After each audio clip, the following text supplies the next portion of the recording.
Hey, welcome back to my channel. This video is going to be called To Rising or Not to Rising. Basically, if you're a new machine gun buyer, should you buy a Reising submachine gun? There are some pros and there are some cons. The pros are the gun is cheap for a machine gun. $6,000 to $7,000 is usually the going rate. That's the only pro. Let's get into some of the cons. First of all, there are no parts. In order to get parts for this gun, you pretty much have to have one where a gun was destroyed and cut up for a part set. The exception to that is the firing pin. There are new made firing pins for these guns. These guns break firing pins like crazy. I think I've broken 3 in this gun. So, no parts. That's one con. The other con, one of the other cons is magazines. This is a factory 12 rounder. This is a factory 20 rounder. And this is an aftermarket 30. As far as I know, these are the only magazines that are available. They are super expensive. Roughly $100 and up, even for a 12 rounder. The aftermarket ones are around $100 last time I looked, maybe even more now because I haven't looked in a couple years. I have 412s, 120, which I picked up this weekend at a gun show, and 130 for a gun that I've had literally for 3 decades.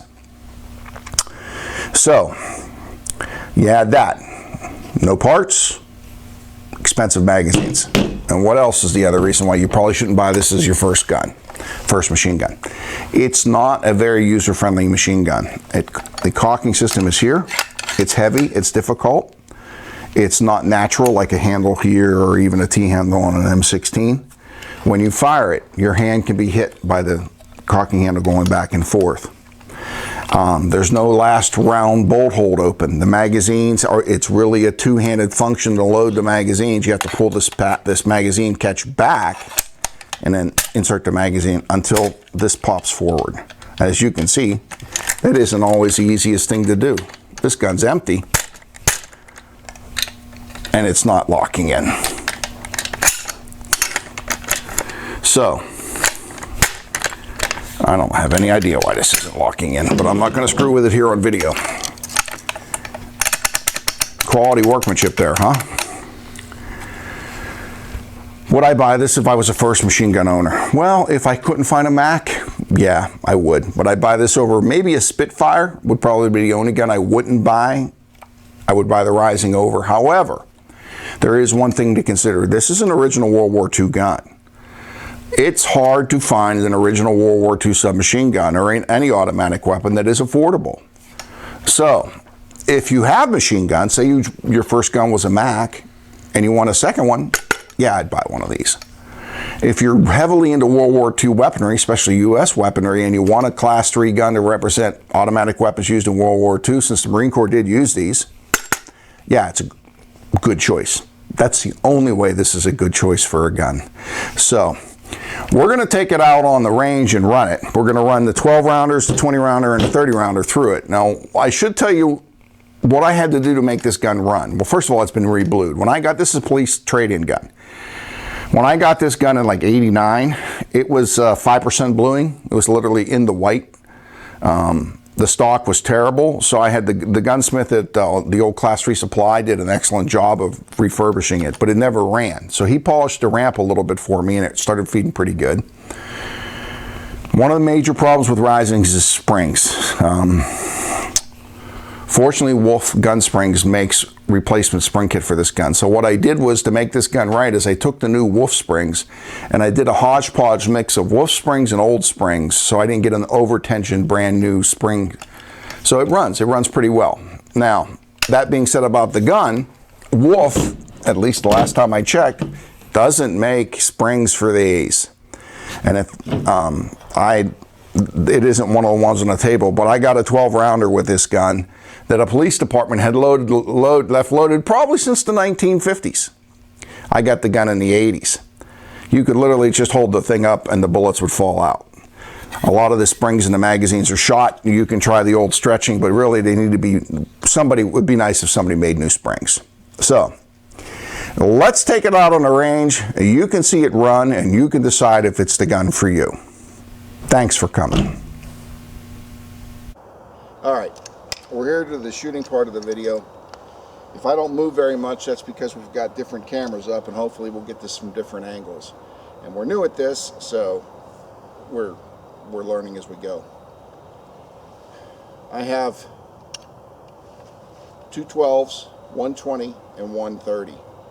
I'm going to semi the first 12 off, reload, and then we'll burst the rest of them off.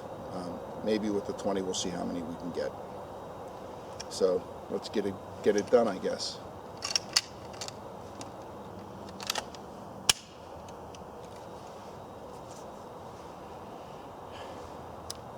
Guns on semi.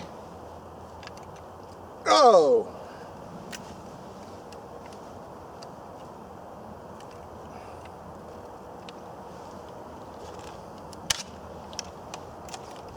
One of the things, that's a spent casing I use as a like a snap cap. One of the things when the magazines are loaded to capacity that you just saw is how hard it is to actually load this gun. Alright, 12 rounds, semi-automatic.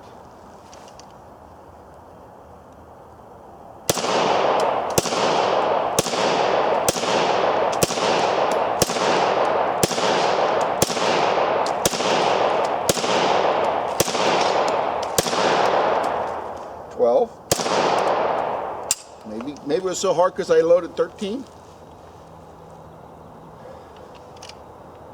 No last round hold open.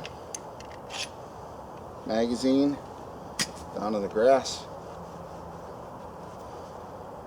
Another 12 rounder.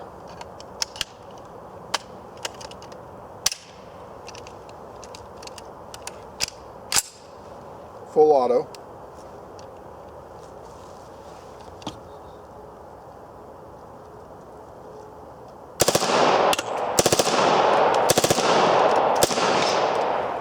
Boy, that doesn't take very long with 12 rounds. Empty magazine, down in the grass.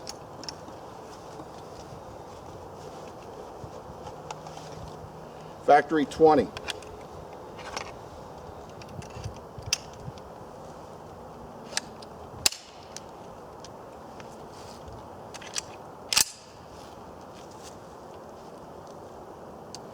This is the gun show magazine I just got this weekend, so if we're lucky, it'll run.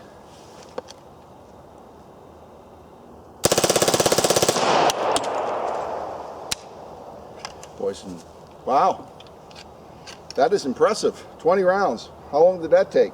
2 seconds? And finally, the Ken Christie 30.